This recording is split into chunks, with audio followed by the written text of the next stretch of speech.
अच्छा, किसी मरीज को शुगर की दवा लिखनी है तो उसको कैसे तय करेंगे? अच्छा, आप कह रहे हैं कि अगर किसी मरीज की शुगर आकस्मिक बहुत ज़्यादा निकल आती है 300, 400, 500 इमरजेंसी में, तो क्या हमारा रिस्पांस होना चाहिए? और यदि हम डॉक्टर हैं और प्रैक्टिस कर रहे हैं या पैरामेडिकल स्टाफ हैं तो हमें शुगर की कौन सी दवा लिखनी चाहिए?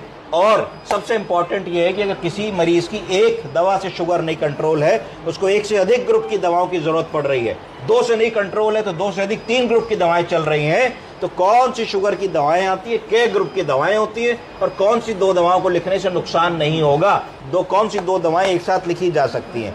अब मैं सबसे पहली कॉमन दवा बताता हूं जो हर आदमी डायबिटीज में लिखता है और फर्स्ट लाइन ड्रग होती है, उसका नाम क्या है? मेटफॉर्मिन। बोलिए, मेटफॉर्मिन। 500 मिलीग्राम ओडी से शुरू कर सकते हैं, नहीं कंट्रोल होता 500 मिलीग्राम बीडी कर दीजिए, नहीं कंट्रोल होता 1 ग्राम बीडी कर दीजिए। ये सेफ सुरक्षित दवा है, इसमें कोई समस्या ऐसी खास नहीं होती है। ये किस ग्रुप की दवा होती है बताइए? बाइगोनाइड।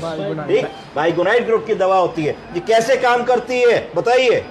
ये ग्लूकोज के एब्जॉर्प्शन को लिवर में रिड्यूस करती है और इंसुलिन की सेंसिटिविटी को बढ़ाती है। ये 2 काम करती है। ठीक है, तो पहली दवा मेटफॉर्मिन हो गई जो हम लोगों को फर्स्ट लाइन ड्रग में देनी है। अब इसके साथ क्या जोड़ेंगे अगर मेटफॉर्मिन से काम नहीं बन रहा? दूसरे ग्रुप की दवा का नाम है सल्फोनिलूरियाज। क्या है?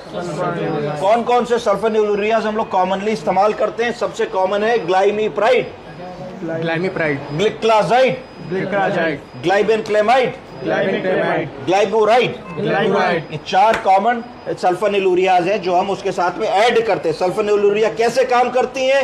ये स्टिमुलेट करती हैं किसको? बीटा सेल्स को। कहाँ के? पैंक्रियास के। किस लिए? कि वो ज्यादा इंसुलिन बनाए। तो सबसे पहला फर्स्ट लाइन मेटफॉर्मिन। अगर मेटफॉर्मिन से काम नहीं बन रहा है तो हमारे डॉक्टर साहब डायबिटोलॉजिस्ट क्या कर सकते हैं? वो इसमें सल्फोनिलूरिया ऐड कर सकते हैं। सल्फोनिलूरिया 4 प्रकार की हो गई। ये कैसे काम करती है? बीटा सेल से कहती है और इंसुलिन बना, और इंसुलिन बना।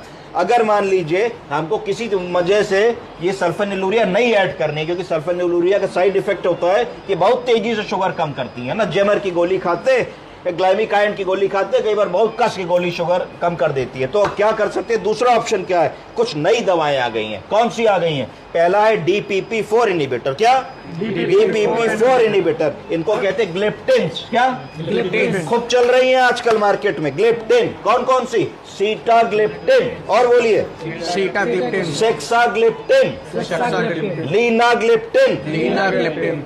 इतनी सारी ग्लिप्टिन चल रही है ना, टेनिलिग्लिप्टिन। तो ये जो दवाएं हैं ये DPP-4 इनिबिटर्स होती हैं। ये कैसे काम करती हैं? DPP-4 इनिबिटर वर्क करता है, ब्लॉक करता है एंजाइम्स DPP-4 को। जब DPP-4 एंजाइम को ब्लॉक करता है तो क्या होता है? इंक्रीज लेवल हो जाता है इनक्रिएटिनिन का, और इनक्रिएटिनिन का लेवल जब इंक्रीज होता है तो ग्लूकोज कम हो जाता है। तो इस तरीके से DPP-4 इनिबिटर्स काम करते हैं।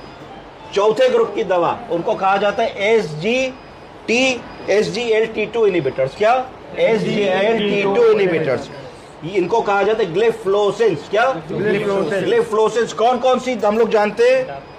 कानाग्लिफलोसिन, डापाग्लिफलोसिन और एम्पाग्लिफलोसिन। 3 दवाएं। ये कैसे काम करती हैं बताइए? ये शरीर से चीनी को पेशाब के माध्यम से बाहर फेंक देती है, एब्जॉर्ब भी नहीं होने देती है। ठीक है जी। तो जब भी ऐसे मरीज को तुम शुगर की दवा लिखोगे ये वाली, तो अगली रिपोर्ट में आगे कहेगा सर हमारे शुगर में, यूरिन में शुगर 3+ आ रही है। तो हमारी शुगर तो कंट्रोल है जी, 3+ क्यों आ रही है? चौंकना नहीं है, इसलिए आ रही है क्योंकि आप ऐसी दवा दे रहे हैं जो यूरिन, जो शुगर को एब्जॉर्ब ही नहीं होने दे रही है और किडनी से बाहर फेंक दे रही है। इस वजह से उसकी शुगर बढ़ी आ रही है। किन में नहीं देनी है? महिलाओं में जिनको बार बार UTI होता है, पुरुषों में जिनको बार बार UTI होता है, उसको इस दवा को अवॉइड करना है हम लोगों को। इसके अलावा और कौन सा ग्रुप बना? लास्ट ग्रुप जो बना वो बना थायाजोलिडोन्स। कौन सा? थायाजोलिडोन्स। कौन कौन सी दवा थायाजोलिडोन ग्रुप में जानते हैं? 2 कॉमन दवाएं हैं, पहले खूब चलती थी, पायोग्लिटासोन, रोसिग्लिटासोन। अब नहीं चलती है, तो पायोग्लिटासोन 15 mg 30 mg में 1 बार या 2 बार ऐड ऑन कर सकते हैं। फिर रिवाइज कर लेते हैं क्या क्या करना है हम लोग को। सबसे पहले मेटफॉर्मिन। दूसरी दवा जो सस्ती हर जगह मिलती है सल्फोनिलूरिया। नई दवा की अगर हम बात करें तो मेटफॉर्मिन के साथ क्या दवा जोड़ेंगे? DPP-4 inhibitor. DPP-4 इनिबिटर को ग्लिप्टिन कह देंगे। ग्लिप्टिन कौन कौन से आते हैं? Vildagliptin, sitagliptin, saxagliptin, linagliptin. इस तरीके की दवाएं हो गई। उसके बाद SGLT2 TL2 इनहिबिटर हम ऐड करेंगे, SGLT2 इनहिबिटर ऐड करेंगे, मतलब ग्लिफलोसेंस जो पेशाब से शुगर को एक्सक्रीट करा दी थी। कौन कौन सी दवा जानते हैं हम लोग? कैनाग्लिफ्लोसिन, एम्पाग्लिफ्लोसिन, डापाग्लिफ्लोसिन, इस तरीके की दवाओं को इस्तेमाल कर। और थायोजोलिडोन्स मैंने आपको बता दिया। इससे भी काम नहीं बनता तो फिर इंजेक्टेबल ड्रग्स की बात आएगी, जिसको इंसुलिन कहते हैं। इंसुलिन लॉन्ग एक्टिंग भी होती है, शॉर्ट एक्टिंग भी होती है, प्रीमिक्स भी होती है, जिसमें शॉर्ट और लॉन्ग एक्टिंग मिला दी जाती है। उसके बाद एक और नई ग्रुप की ड्रग्स आई हैं जिनको GLP-1 एगोनिस्ट कहा जाता है।